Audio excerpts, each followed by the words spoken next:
Ça fait plusieurs semaines que mon père et moi enregistrons et diffusons nos conversations à propos de sa présence sur la liste écolo pour les communales. Une occasion pour lui de parler sans être coupé et de laisser toute la consistance de ses propos. Suite à cela, les réactions et les questions se sont offertes à nous. Et puisqu'on arrive au bout et qu'octobre est désormais là, il était nécessaire, je crois, d'éclaircir certains points.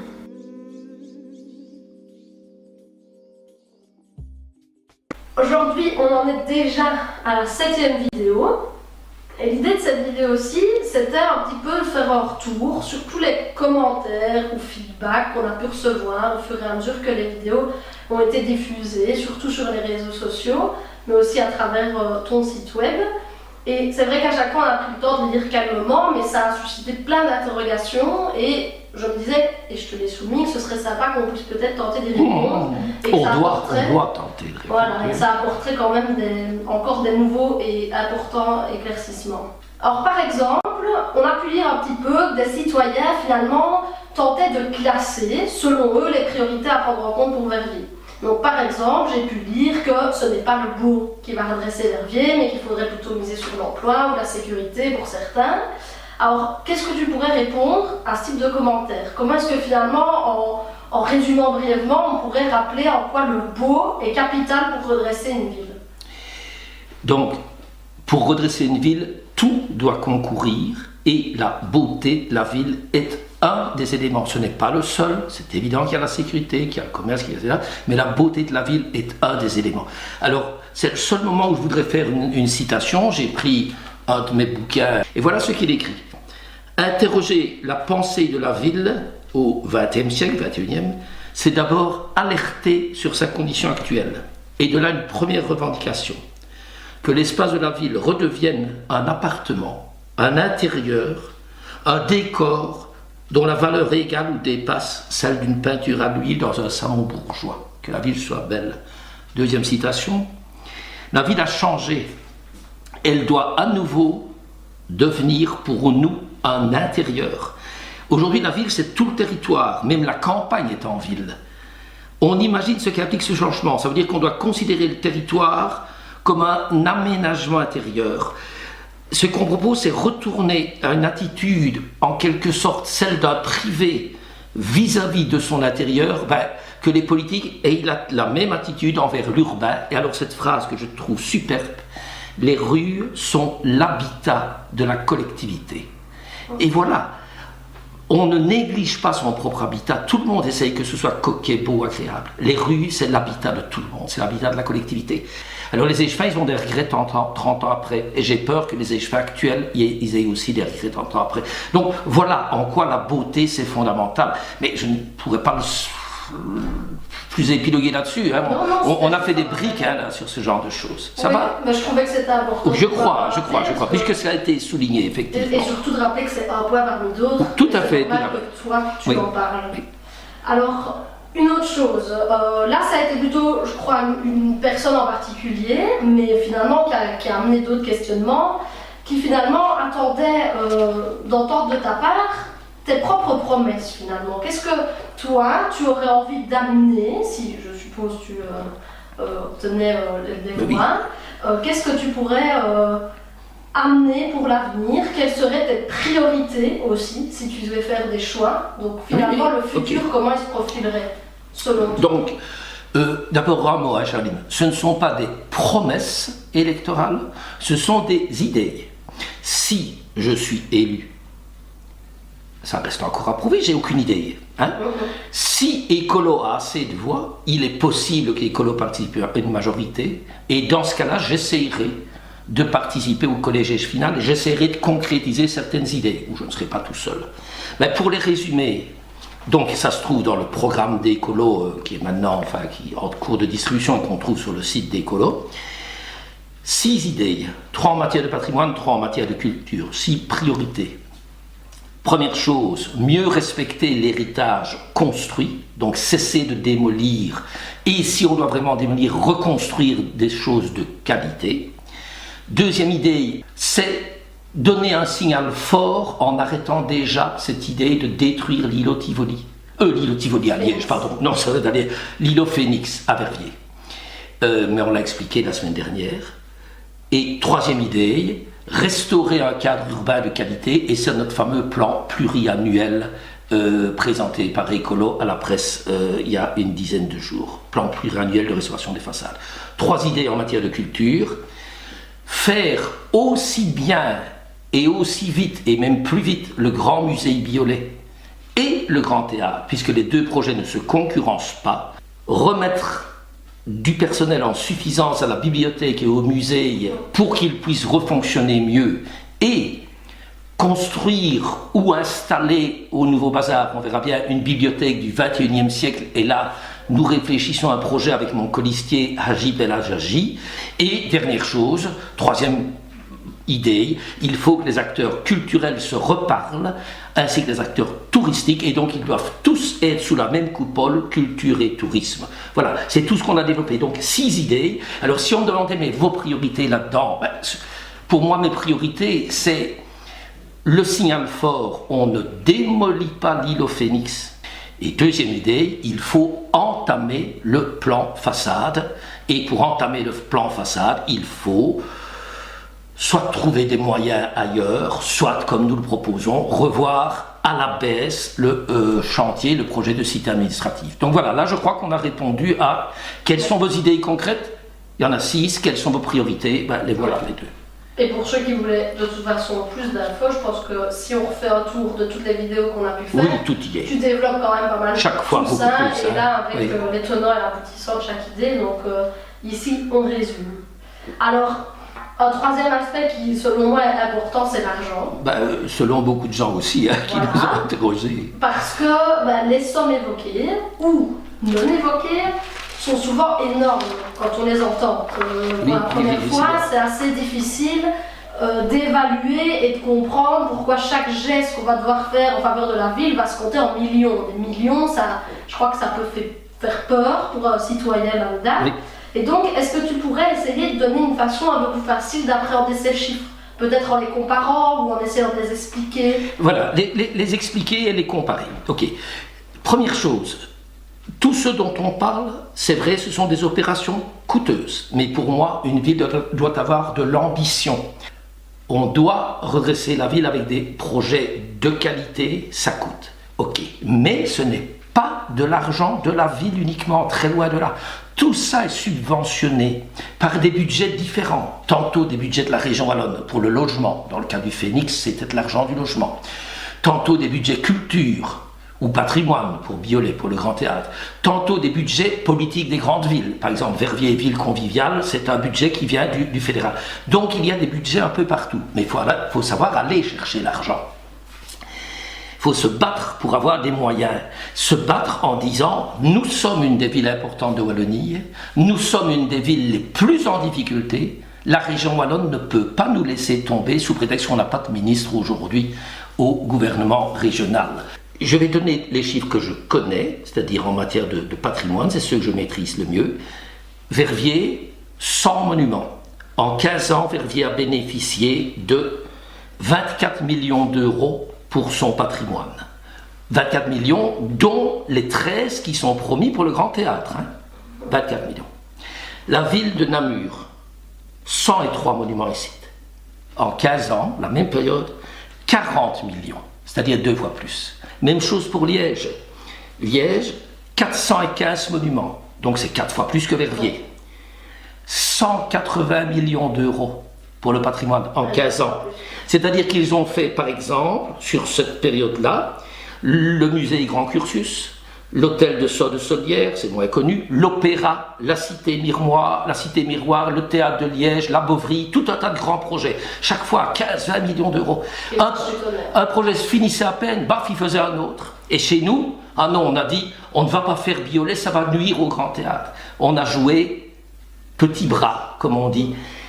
Au total, Liège a eu presque 8 fois plus de moyens que Verviers, pour 4 fois plus de monuments. Autrement dit, à nouveau, que ce soit Namur ou Liège, ils ont eu le double de moyens de Verviers.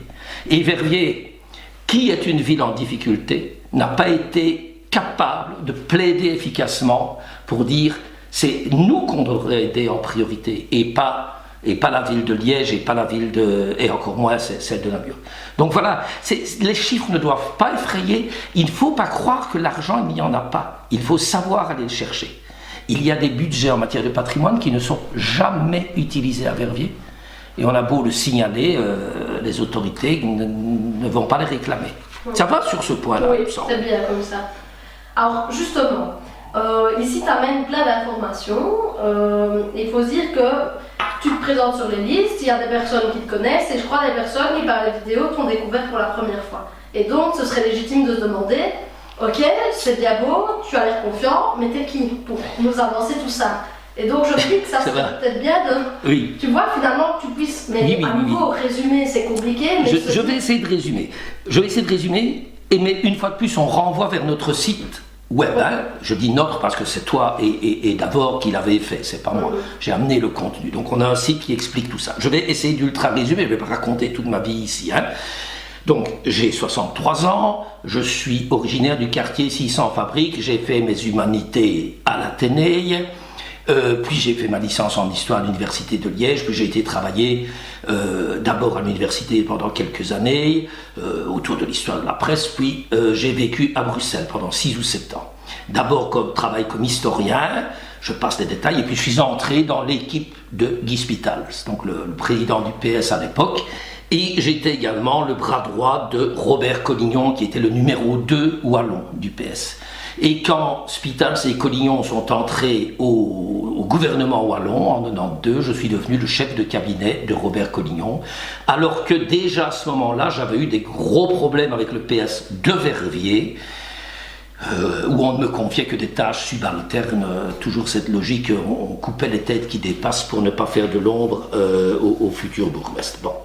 Et malgré ça, j'ai été chef de cabinet. Et pendant plusieurs années, j'ai donc été le chef de cabinet de Robert Collignon. Et donc, je me suis vraiment mouillé, et je connais très bien les matières qu'il avait: patrimoine, tourisme, aménagement du territoire, logement, implantation administrative, donc c'est-à-dire où implante-t-on, où mettons une administration, dans quel bâtiment, etc. Et j'ai mené, et budget, j'ai eu le budget aussi. Pendant 2 ans, j'ai été chef de cabinet du budget. Et donc je crois que là, j'ai toute une série d'atouts qui sont venus au fur et à mesure des années.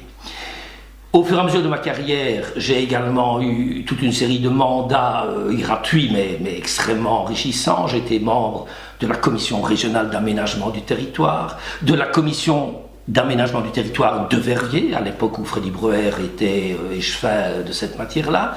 J'étais membre de la commission des monuments sites fouilles. J'ai présidé toute une série d'organismes, l'abbaye de Stavelot, la société qui s'occupait du triage lavoir de Binge, la société qui a créé la station touristique des lacs de l'Odeur. On est parti d'une prairie et on est arrivé à la station touristique actuelle, voilà.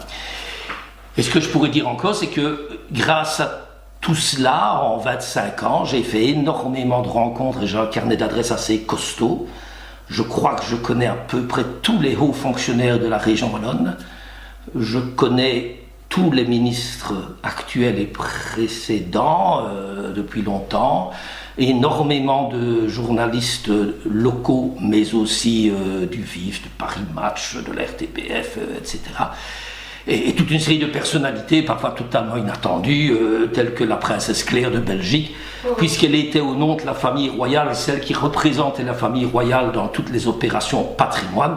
Et je l'ai rencontrée, je ne sais pas combien de fois, sur le terrain et au palais royal. Et voilà, ce qui est assez étonnant pour un républicain rattachiste comme moi. Mais voilà, à part ça, ce sont des gens qui, lorsqu'ils font le boulot pour lequel ils sont payés, moi je ne vais pas aller dire « Ah non, je ne vous touche pas la main, madame ». Voilà. Donc voilà un peu les atouts que j'ai et le parcours que j'ai. Super.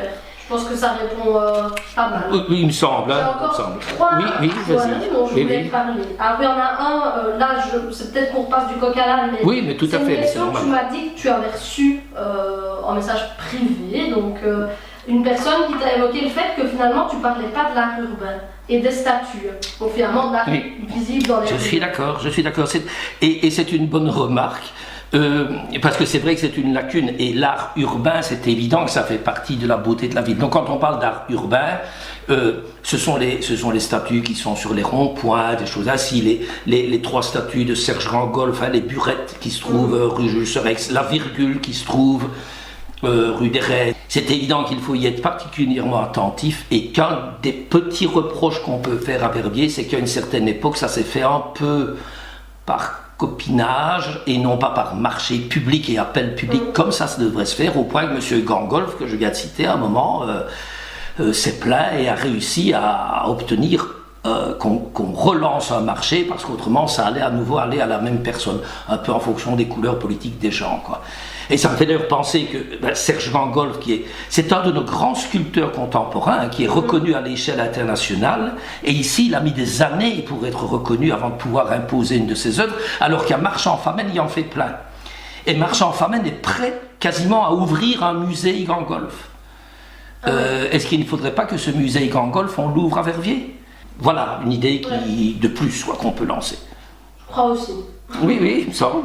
Alors, là, c'est plutôt une réflexion que je me fais, mais finalement dans les vidéos, tu as beaucoup épinglé des erreurs ou des constats pas toujours hyper glorieux de la ville et des années passées en matière d'urbanisme ou autres décisions.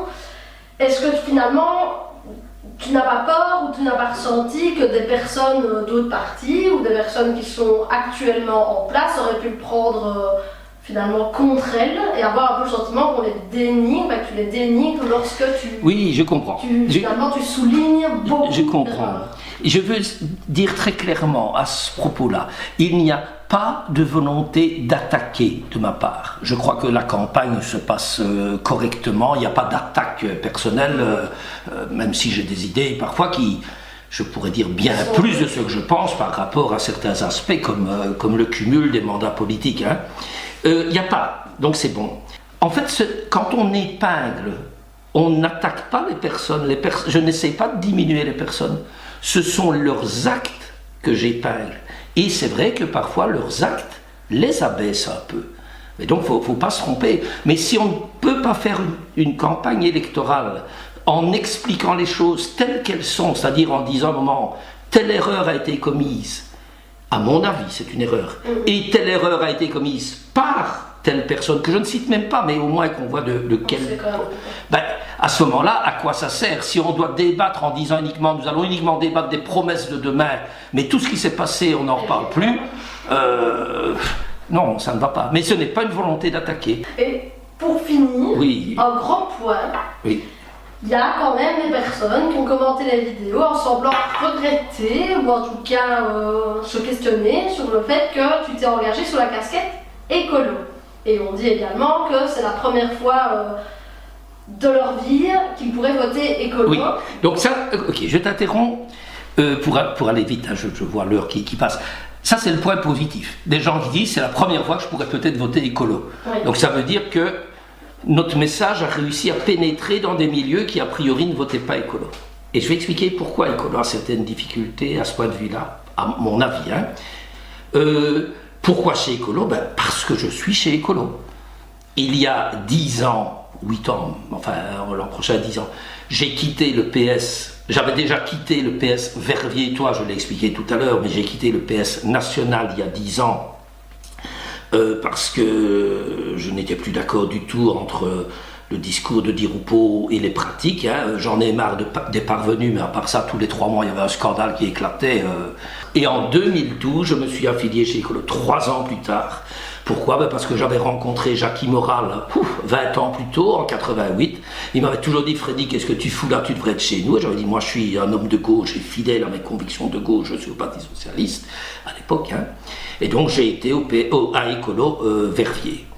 Et j'ai été là et nulle part ailleurs parce qu'il y a un discours, outre le fait de la dénonciation que la planète est en train de courir à sa perte et tout le monde le voit, il faut vraiment être là, il faut ne pas le voir, il y a un discours de moralité politique, c'est ce discours-là, moi, qui me plaît le plus. C'est-à-dire non au cumul des mandats, si après les prochaines élections, les 3/4 des parlementaires l'an prochain ne pourront plus être à la fois parlementaires et bourgmestres comme notre bourgmestre actuel. Ça, c'est Écolo qui l'a obtenu. La limitation du nombre de mandats, 2 maximum, dérogation peut-être 3, c'est chez Écolo. Ce qui explique d'ailleurs que à Écolo-Verviers, il n'y a pas un leader qui reste pendant 20 ans. Hein, et du coup, ça ne facilite pas l'image. Égalité homme-femme. Aujourd'hui, il y a le principe de la tirette partout. Donc, un homme, une femme, ou une femme, un homme. C'est beaucoup plus rare, malheureusement. Ça veut dire qu'il y a encore du boulot à faire. Hein. Et je milite là-dessus depuis 78, je te l'ai déjà dit. C'est une pratique d'Écolo bien avant que ce soit inscrit dans la loi. Donc Écolo apporte toutes les réformes qui assainissent la démocratie. Et c'est pour ça que je m'y sens à l'aise. Et quand on dit « Ah oui, mais les autres partis, c'est la même chose », c'est archi faux. J'ai fait le test avec la proposition que j'ai faite au printemps dernier, c'est-à-dire, et si, après les élections, on prenait le temps de discuter une semaine, 2, 3 semaines peut-être, finalement on l'a repris dans notre programme, hein, cette idée-là, pour discuter avec les représentants de tous les partis élus. À ce moment-là, on saura qui pèse quoi. On saura si le PS c'est 20% de la population, si Écolo c'est 35% de la population. Hein, parce qu'on dit toujours, ah mais vous êtes un petit parti, ben, Écolo peut devenir un grand parti, il suffit que les gens votent pour lui. Hein. Bref, on saura le poids de chacun et on discute. Tous les partis autour de la table. Même le représentant du Parti populaire, c'est bon, ok, ce sont des gens très à droite, mais pourquoi est-ce qu'on n'écouterait pas aussi ce qu'ils disent? Et on discute et on essaye de voir pour créer un programme qui soit une réelle union sacrée. Tandis qu'ici, ce qu'on va faire, c'est à toute vitesse essayer de signer le soir même des élections. Madame la bourgmestre l'a encore dit récemment. Hein. Moi, je veux signer très très vite pour ne plus avoir des influences qui viennent de l'extérieur. C'est quand même triste d'avoir à la tête de la ville des gens qui ne savent pas tenir tête face aux influences extérieures, quoi, qui ne savent pas dire merde à Diroupeau ou à Lutgen ou à Chastel. Cette idée-là, je l'ai lancée. Elle a été relayée au conseil communal par une autre colistière, Neza Daradji, et oups, c'est passé à la trappe, tout de suite. Ça a été enterré de manière alambiquée, ou non, on doit discuter avant les élections, après on sera trop fatigué par la campagne. Et là, déjà à ce moment-là, j'ai failli dire je vais arrêter, ça ne vaut pas la peine. Donc voilà pourquoi je suis chez Écolo. Et alors tu dis tu as confiance. Non, j'ai pas confiance. Non, je dis que ça pourrait donner une personne qui t'écoute et qui t'entend. Je veux dire, on entend. Oui. Tu sais où tu vas, tu as tes propositions. Oui, voilà, c'est ça. Mais je ne sais pas ce que ça va donner. Voilà, je ne sais pas ce que ça va donner. D'ailleurs, je te propose qu'on consacre notre 8e vidéo à cet aspect-là, c'est-à-dire comment voter. Pourquoi ces élections-ci, il est possible de voter efficacement en faveur d'Écolo et d'un changement dans la façon dont la ville serait gérée. Ce sera notre 8e. Et alors, par ailleurs, ça on en a déjà parlé, mais on aura une surprise dans cette 8e et dernière édition. Mais comme c'est une surprise, on ne va pas la révéler maintenant. Hein. C'est vrai. Ça va, on a fini alors. On a terminé. Super. Ciao, plus qu'une, hein? Plus qu'une.